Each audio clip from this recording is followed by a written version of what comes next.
Hello, hello. Welcome, Facebook family and friends. Welcome to another wonderful opportunity where we can experience the Word of God a chapter at a time. Hey, I am here with you on today, and we are going to continue on our journey of experiencing the book of Proverbs, just a chapter at a time or a proverb at a time. I am here at work on this Saturday, but we're going to continue to move forward in this reading. And so here today, we're going to be reading from Proverbs 18. Proverbs 18 is a wonderful proverb to be able to read from on today. We'll be reading it in its entirety. It is comprised of 24 verses, and it's very fitting. We are right on track. It is January the 18th, and we are on Proverb 18. And so we're still moving graciously through the Word of God, and we've been graced with that in this blessed opportunity. And so, what we definitely would like for you to do is be able to make sure you leave your comments and your questions, or even your thoughts. Whether you're watching live or you watch later at a different time. Also, along those lines, would you go ahead and take some time and share what you are experiencing as we go through these proverbs. Share something, maybe it's from one of the proverbs that I discussed. Maybe it's something that has been said here on this platform. Maybe it's something that God has revealed to you as we go through the reading itself. But whatever it is, you can always share. You can share with me and our community. You can share with others. You can share the stream with someone as well. Also, lastly, and surely not least, make sure you take some time and share these things with, subscribe, and make sure you're following so that you can know and have first dibs on whatever I do come on live with you here today and throughout this time going through these process. Excuse me. And so without any further ado, as soon as I figure out what I did and didn't do, I had it up and I pushed the button and it's gone. And we're going to be reading Proverbs 18. We're going to be reading this according to the English Standard Version, also known as the ESV. And we'll be reading it in its entirety. And here is what the Word of God says on this day.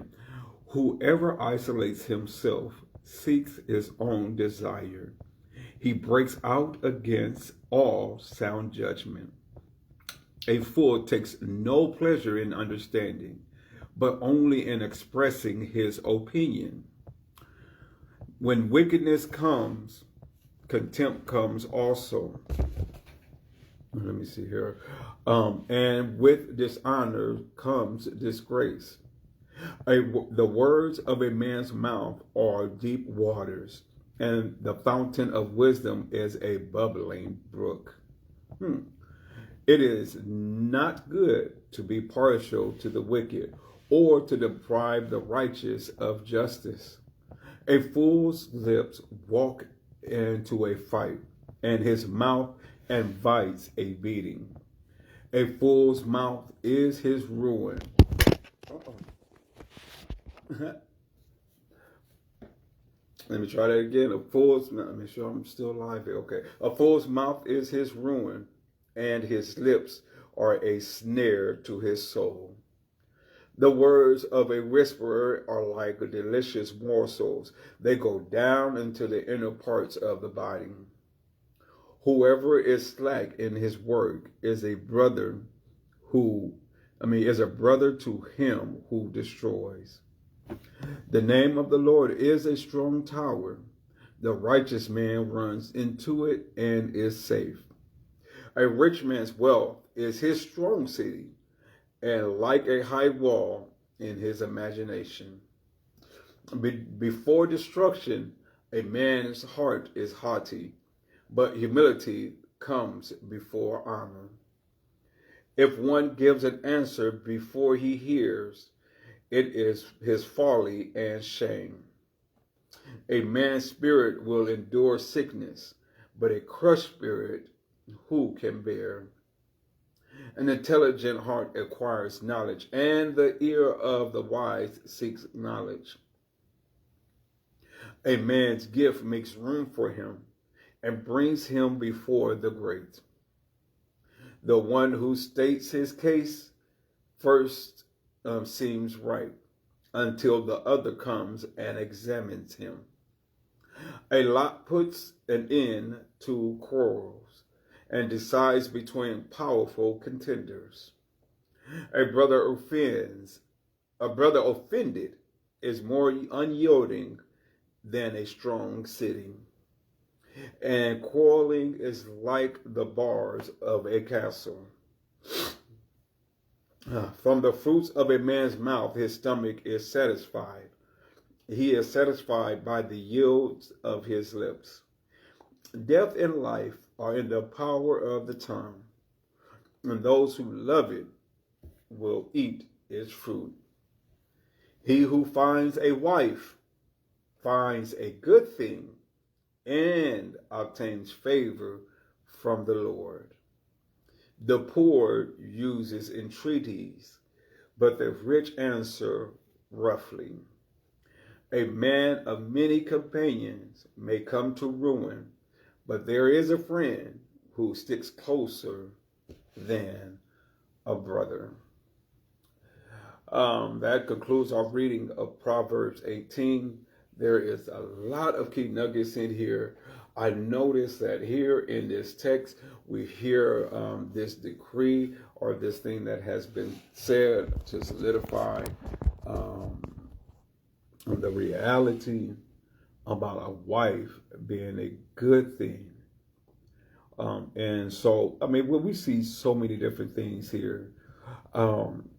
Like, as it even starts off, a man who isolates himself seeks his own desire. He rages against all that is wise. Like this isolation, it really, dealing with, cutting people off from family, from their community, is sometimes could be deemed as being selfish, seeking his own desire. And sometimes can really speak or show how much a person or what lengths a person will go to make sure that they don't have to make these different types of compromises or to try to get along. But we see some of those things here. But one of the things in particular I wanted to be able to talk about here, Sister Marlo, as we are surely in this weekend of Martin Luther King and what it all means and resembles as it deals with judgment. When it comes down to oppression, when it comes down to justice, and when it comes down to keeping this phone set up here. Oh God, I can't seem to get this phone to sit up. Let's see, let me try that. All right, I'm gonna try that there. I see Marlo says, hello family. Well, hello. How are you doing today? How are you doing today? Enjoying the beginning of this weekend, I'll prayerfully hope. Let me see here. I'm looking for something in particular and I cannot find it. Verse 5 says, it is not good to be partial to the wicked or to deprive the righteous of justice. When I think about this proverb in this sense, I like, for one thing, that he utilizes both ends of this. He says, first of all, it's not good to show partiality, but he doesn't just stop at that. He says to the wicked, to those that that does not have no allegiance to the God that we serve, to no allegiance to his principles and to his standards, to his commands, to his presence. It is not good to show partiality to them. But then not only that, it's not good to show or to try to overthrow, or to, as this one said, or to deprive, to take away from the righteous of justice, to deprive the righteous of justice, to keep those who do have this standard of God, this command of God in their lives, is to truly deprive them of justice, deprive us from justice. When I just began to think about that,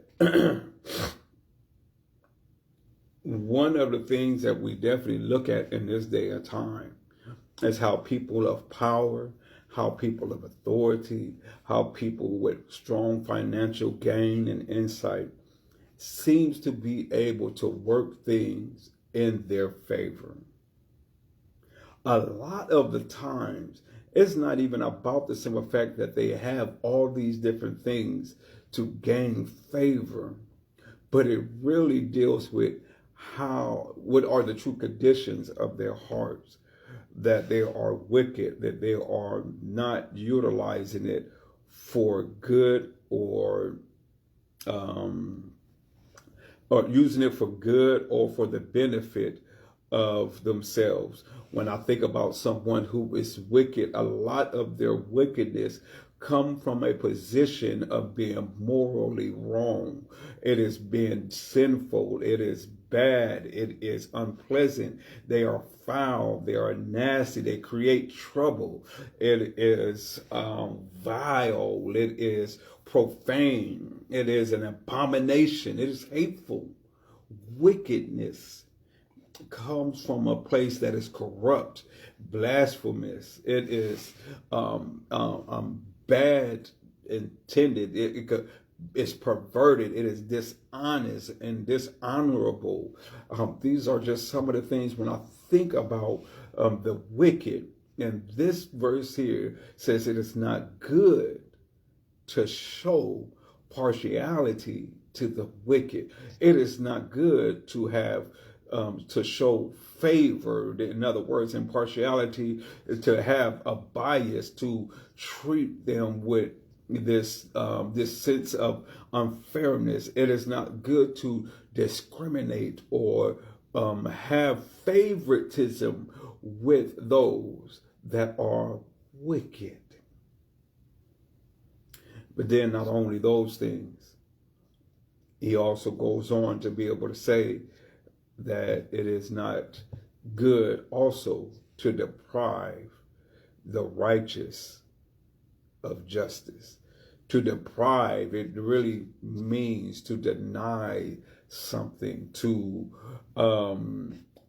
deny someone of possessions or things that could be useful for them. To deprive means to rob, or to take out of, to cheat out of, to deny, to prevent someone from having certain things that are going to be beneficial for them. And when it comes down to what is beneficial unto them from this text here on today, is being able to deprive who is that's being deprived? The righteous, those that do have a moral standing with God, opposed to the wicked who has a bad or immoral a way of living, that they are morally wrong. The righteous are morally right. They are justifiable. They are virtuous. They have a conduct or a way of living that is upright, upstanding, worthy. They are principled. They are sound. And it is not good for you to, or for us to deny or deprive or to steal from those who are upright. It is not good for us to deprive them of justice. But the problem is that this day and age that we live in, when it comes down to doing things that will be considered justice, it is quickly outweighed by those things that money can buy. It is outweighed by things that fame could buy. It is quickly outweighed by those things that power can buy. But we see here in today's text that it is not good to be partial to the wicked or to deprive the righteous of justice. We are right here. We are now on this Martin Luther King Day weekend, celebrating the great marks and strides that Martin Luther King and organizations like the Southern Christian Leadership Conference and other organizations like SNCC, I think it was students. Let me see if I can look it up. I just lost my train of thought.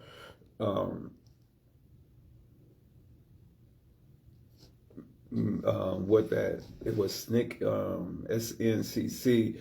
It was Students Nonviolent Coordinating Committee. That was something that was popular in the 60s when it came down to civil rights. It had people like Ella Baker as a civil rights organizer who participated in a lot of different sit-ins in North Carolina. And so we could see these different things as they made different protests and made strides with along with the Southern Christian Leadership Conference, SCLC, and even other organizations like CORE, CORE, as it made its way along the journey of civil rights. And it was really what civil rights is this ability or maximizing the opportunity to make sure that people are not being deprived of justice, being deprived of what is right, being deprived of things that should just come along with us being people. When I think about how many of our ancestors were treated and how they were taken advantage of and all these things, and then you'll see from a society standpoint how they will make a case that slavery was something that they did not, what's the word I'm looking for? Almost in a sense that slavery wasn't forced. They'll make a case for some how people that had slaves, they still had to provide health care for them, how they still had to provide some of these necessities for them. But when we really look at the totality of it, they were just given the bare necessities. Their health care, of course, you're going to make sure they are given health care because of what they are giving and providing for you. But truth of the matter is they were overworked and still unpaid, despite of the minute details of investing that may have went into a lot of the slaves, between the relationship with the slave and the slave owners. This text right here in Proverbs number 5, it tells us it is not good, it is not beneficial, it does not work out favorably to be partial to those who are wicked, that can treat someone with all these bad ways and manners and still find a way to make it look like it was good, that they can be evil and morally wrong. It is not good for us to be able to truly move in that manner and call those things good. But then not only that, as we have been discussing, it is equally not good to deprive the righteous of justice. And when we think about this justice, as we go into Martin Luther King Day weekend, what are you doing to be a voice for those in your community, in your family, in your life, to be a voice for those who are in need of justice? Is there more that you could be doing to be an advocate Is there ways that you could make your voice be heard, not just at the voting booth, but at your city council meetings when it comes down to holding people accountable? Are you doing or taking upon the right actions to help ensure that people are being treated fairly? I know even here in our city, we have some strong individuals that even over this past week have had to do some things to bring awareness to some extremely horrible living conditions that members of our community are forced to or have to live with and deal with. I don't know what everybody's instance is in that situation or circumstance, but there was this one apartment building that had people living in below acceptable living conditions. But I'm so glad to be able to know that there are members in our community that regardless of what where they may sit at and what they may be doing, that will go in and take help, become a voice, that will be an advocate, that will use their social media platforms to say, see what people are forced to have to live with. Well, you might say, hold up, wait a minute, forced. Why don't they just go out and find somewhere else to live? Well, I will give you 2 to 3 things why that may be something difficult. I know one thing for sure is that when it comes down to finding homes or apartments to rent that could live in, there is this quote unquote, this home desert where there is more. What I mean by that, there is more of a need than there is of the resources. We have more people that are in need of affordable homes than there is homes that are affordable to live in. So that's one of the issues that may prevent someone or that may cause someone to live in these subpar living conditions that may seem like, well, they should just do, something different, but this will actually make it difficult. Secondly, maybe it's not so much of the need or the being able to see that they can find somewhere else, but just even having the adequate resources themselves to go through these different things. Oh, nowadays, to go to an apartment, there is so much red tape that is being wrapped around the process. Now, there are times when you got to go through all kind of credit checks. And maybe someone is living in low income housing because they do not have the credit to afford the greater things.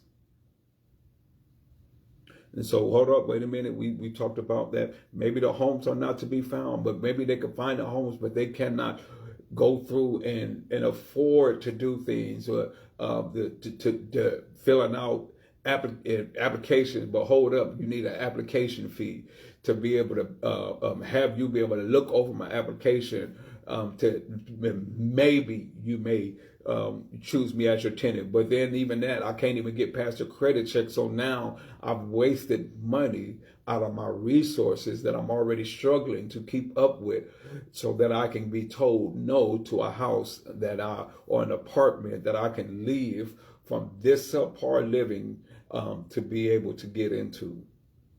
And so these are just some of the things that it may look like in a sense that people are okay in choosing to live that way, when the reality is they have really no other choice to really go about and do things or live in another way.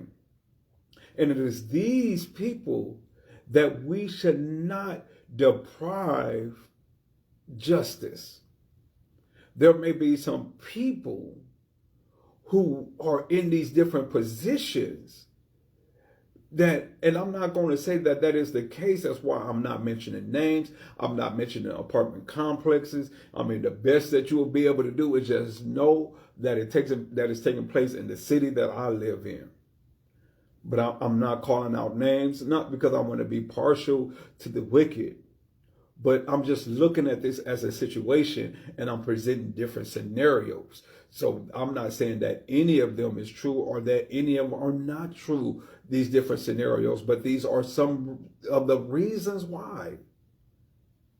But then on the other end of the spectrum, you got someone that is receiving rent, that is receiving even maybe some city, state, or even federal benefits because they provide these quote unquote low income establishments, but is not going out to be able to make sure that these are livable environments. I will call for these people to be called that, like they are being the wicked ones that we would look at in the text. Why? Because they are living or doing things that are morally wrong. When I think about morally wrong, it comes with this sense or this thought of having principles of a behavior that is not right. It is not right for you to receive benefits because of me living in an establishment that you provide for me. And just because you provide that benefit or provide this place for me to live, that now I have to live in an environment that is not secured, that I could walk up and down these hallways in this apartment complex and see several doors that do not have doorknobs. It is not okay for me to be able to go and walk through the hallways and go up and down the stairways and see feces and rodents and these unsafe living environments. That is morally wrong if you are maturing financially with you and your family, but yet I am forced to live in these bad conditions. It is morally wrong. It is unright. It is profane. It is mean. It is hateful. It is despicable. It is an abomination. Yes, Sister Marlo, it is inhumane treatment. Because I am sure that I can say this without a fear of contradiction, that whoever is the owner does not have an apartment, does not have his home in the building. But then those individuals that do have to live there, that is worried about every time they leave their home that their door may be kicked in because someone that does not live there could just come in and just terrorize the place and may take those things that are valuable to them.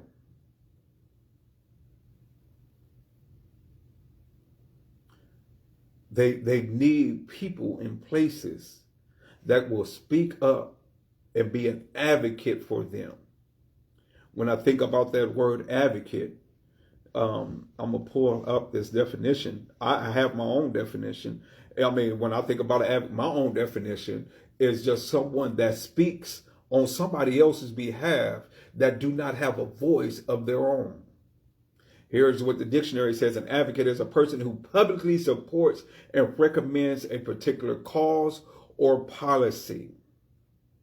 So when I'm looking at this, advocate is someone that is a supporter, a backer, a promoter, a pioneer, a reformer, and someone that, and for me, like I said, that will speak on behalf of someone or a cause or a policy that folks do not even have the voice to speak on themselves.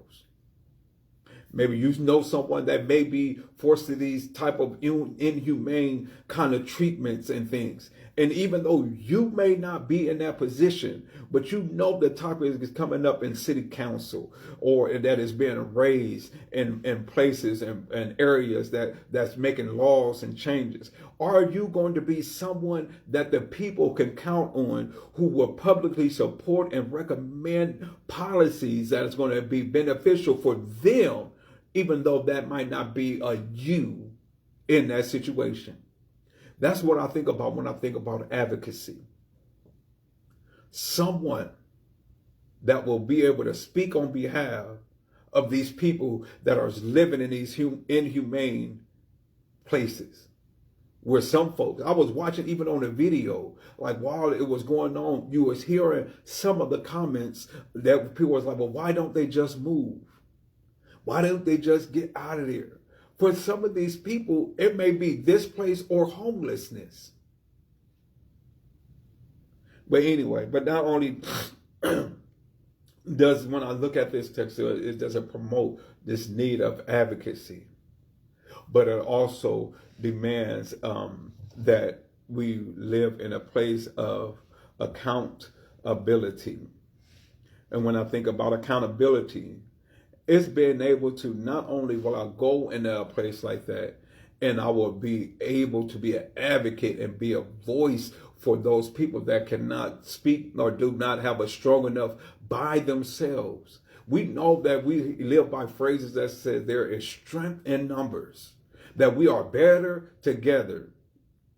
And so when I think about some of these things, Minister Ross, not only do we need a voice of advocacy, but we need a voice of accountability. A voice that will keep checks and balances in place. Now, I don't know how much it all went through, but I did see an article somewhere that I would not mention, but that there was some checks and balances that was going to be implemented because of what had been revealed, because of the advocacy work that was taking place, that it brought a particular type of awareness to a situation that may have been easily being brushed over. This depriving was covering up all these different things. But then, so now there's a place where some things, some inspections and some things were going to go and take place to start holding somebody accountable. The accountability, it means that the fact or condition of being accountable. One of the things that really gets under my skin is when I look up a bigger word like accountability, and then it uses a word like accountable to describe what the definition is. Like, that doesn't really help me out a whole lot. But even the word accountable, it talks about being required or expected to justify actions or decisions. It is the things that is required or expected to justify actions or decision, being responsible, liable, chargeable, the place where you can find the place blame. And I'm going to hurry this up so I can finish up and I can get back to work. But this is definitely one of these areas that does move with me. My wife and I, we was even talking about this a couple of nights ago. But what is being done now, or what is it that you can do to be able to help hold people accountable? If we are truly going to experience a realm where people are, where the Proverbs are saying it is not good to deny the righteous justice. It also said that it is not good to show partiality to the wicked. To be able to bridge that gap, we need to be in the positions to not only be an advocate, but be in positions that we can be and hold people accountable. Chime on in if you got some thoughts, some questions or comments. I love to be able to read them and be able to use this as an engaging opportunity. But then not only do I see things about being accountable. Let me see, I'm trying to get it back to my page. But not only do I see things about the importance of being, having an advocate and then being able to hold people accountable. Good afternoon, Minister Nichols. Good to be able to see you on. We're looking at Proverbs 18 and verse 5 that talks about that it's not good to show partiality to the wicked. And then also that it's not good to deny the righteous justice. And so, reason why I want to pause and with him, because he may have some thoughts to be able to add on to this. Rodney Nichols, he has his own platform where he's created a podcast for these 31 days, and he too is going through Proverbs. And so, always like to give support with each other. And I would encourage you, if you are free at 8 p.m. Central Standard Time, that you would go on and find him. And 9 times out of 10, a lot of times when I spot it at 8 o'clock, that I'll try to go on and support him and share his ministry opportunity with these podcasts on my page. So you can even go back and watch some of the previous ones that he has already done. And I will be with him next week, Tuesday, that is, at 8 p.m. with him. But anyway, and so we need to be advocates. We need accountability. And before I get to that last one, we need to be people of action. But I see Sister Marlowe, she has said, set fair expectations through transparency and honest communication. Then hold them accountable to their commitment, promises, and covenants. Amen. I'm going to just say amen to that. I was reading that, and this is the one thing I was thinking about. I remember when as I was raising my daughter, she was getting to that age of dating. It's a little bit off topic, but I think it holds some of these principles. Not this thing that we're talking about, but it holds some principles about it as well. And so we started having a talk, and I had to come to the realization that most likely my daughter was surely at an age where she was going to start entertaining the thought of dating men. And so with that being said, we had a talk of what that looked like. And I asked her some questions. What do you think are some of the type of men that you should be interested in and pursuing a different type of relationship with? Through that, Sister Marlowe, she was able to set her own expectation. Why? Because we was having transparent and honest communications. So then whenever she brought someone in or around that was not what that looked like, I was easily able to hold her accountable, because this is what you said. I wasn't me saying you better not come in here with no boy with his pants hanging off. He better not be this. I didn't do that. But because she knew the standard of what the quality of life that I would want for her, she was able to communicate to me these expectations without me pressing her on them. But when it did come down to time to enforcing, there was a time of being accountable. But not so. Thank you for that wonderful comment.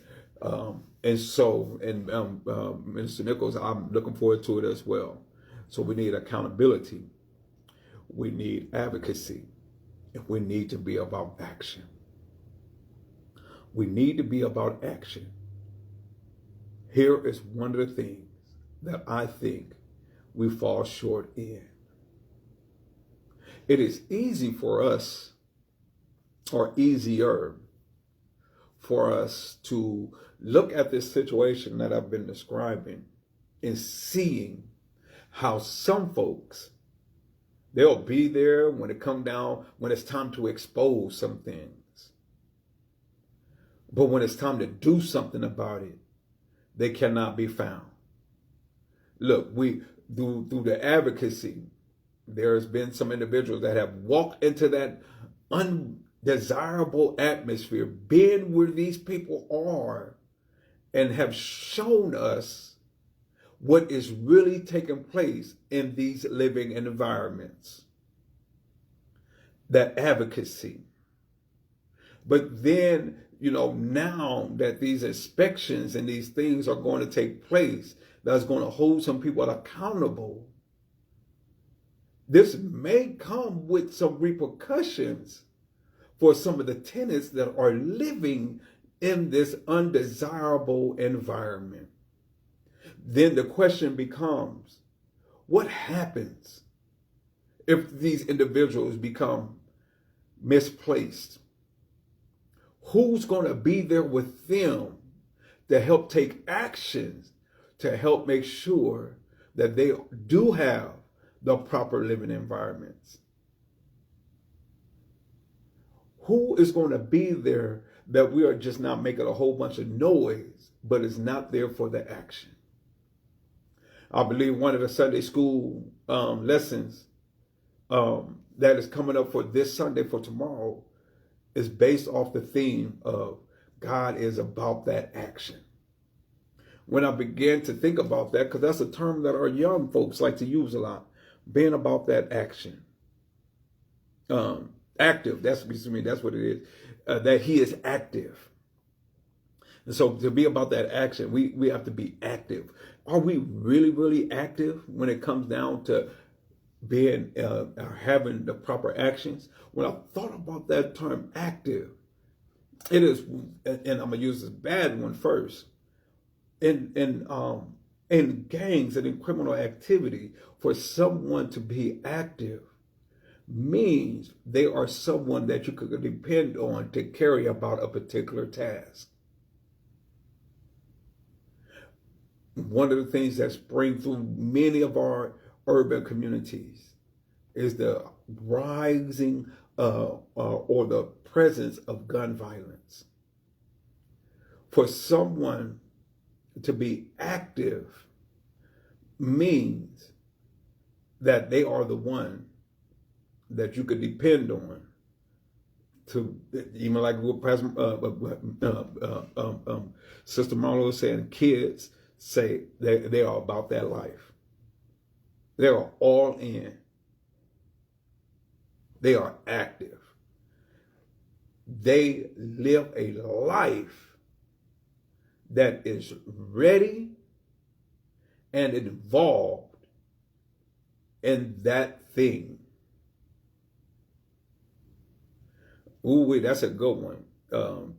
Minister Nichols said we all need a Nathan in our lives and have the courage to be a Nathan. Because we may have some folks that is like a Nathan, but might not have the courage to be Nathan. Who is Nathan? I'm so glad that you asked. Nathan was someone that was David, that from the Bible, that before David became king.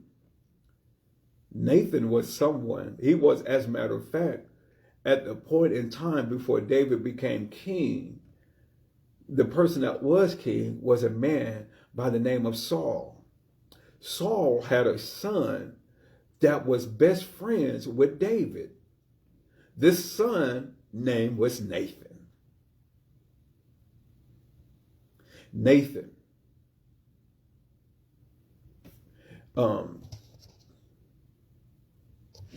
Let me see here.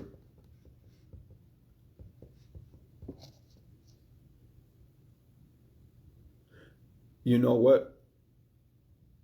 And I'm sorry. I'm so sorry here, because I done conflated two different principles. And Nathan was the prophet. Nathan was the prophet. And I wanted to make Nathan his King Saul's son. Nathan, the prophet, was the one that when David sinned with Bathsheba, he was able to go to him and he gave him a story about how a poor person was being taken advantage of. And King David was like, oh, no, this that ain't right. We got to do something about that. And Nathan was the one that was able to call him out and say, that is you.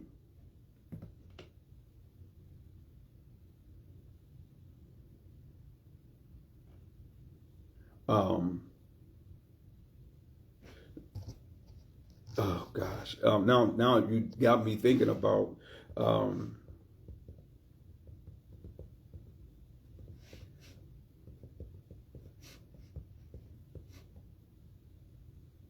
Jonathan. I don't know why I got Nathan and Jonathan confused. Thank you. And my wife, she got my back on there. Jonathan. Jonathan was the one that was Saul's son.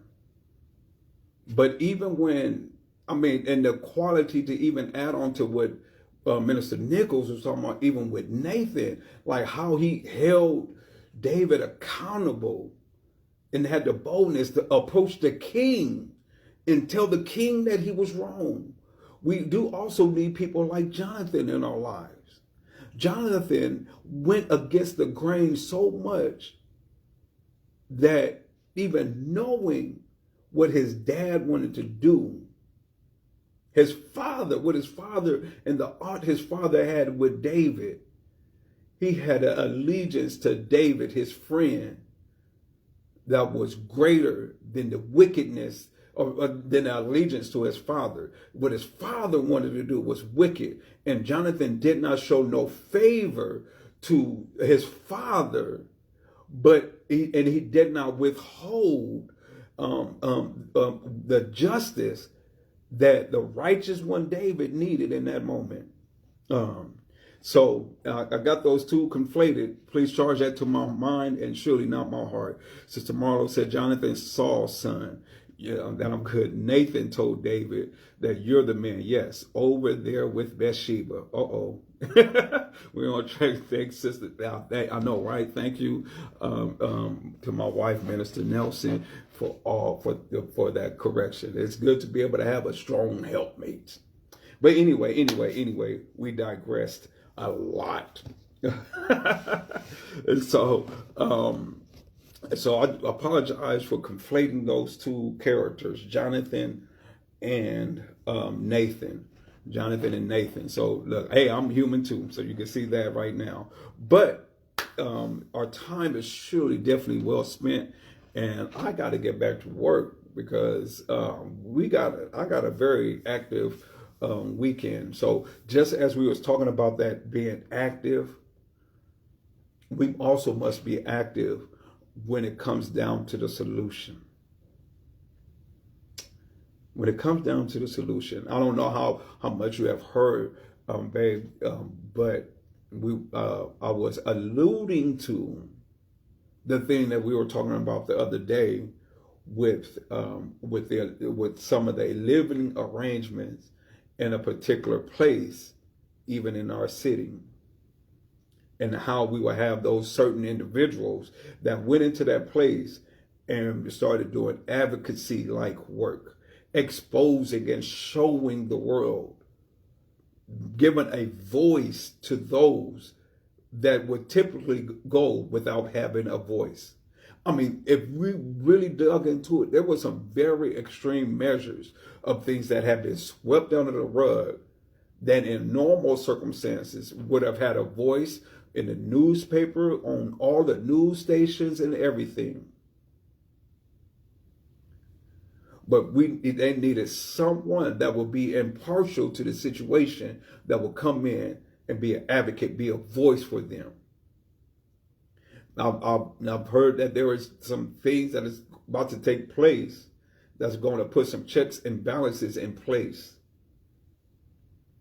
A time where accountability is going to be available, where people could be held liable and responsible.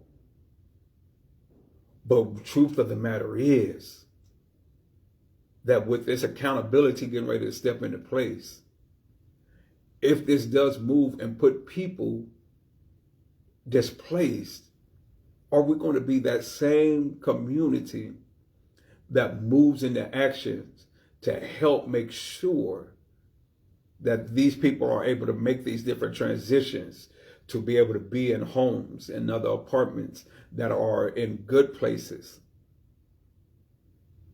without being overwhelmed with the things of this world? And and so this will be about it, because even I'm looking at my phone right now and it says I am on 5%, and I don't want it to cut out on y'all.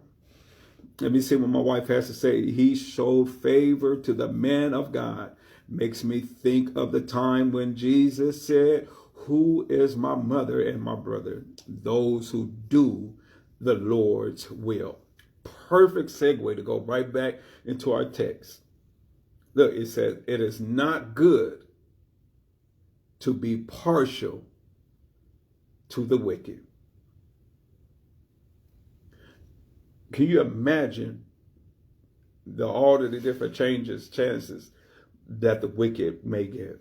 Then it also says in verse 5 of Proverbs 18, it is also not good to deprive the righteous of justice.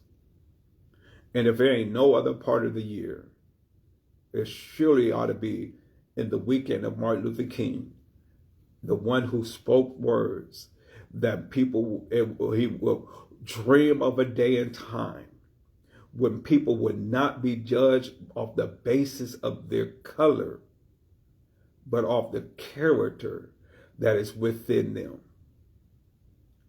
We have not arrived there yet. We've made some great strides, but we are not there yet.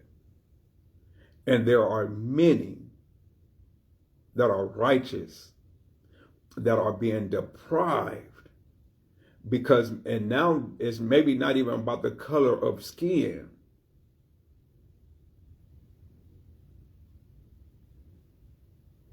It's not about color of skin. But what we've been talking about today is it's been about social status. It's been about financial opportunities. And just because an individual does not make as much as someone else does not mean they need to be treated like less and required to live in less than subpar living arrangements. Especially when your household may not be in that way and manner. I thought I saw something else from my wife, but but this is our reading for today. So what are you doing in your community, in your family, to raise awareness? What is the challenge that you are going to put before you today? That you are not being impartial and that you are not depriving people of necessities or the things they need, but in turn being an advocate, being someone that will hold people accountable, that will be people of action. This is your word for today. May God bless you and may God keep you. That is my humble prayer.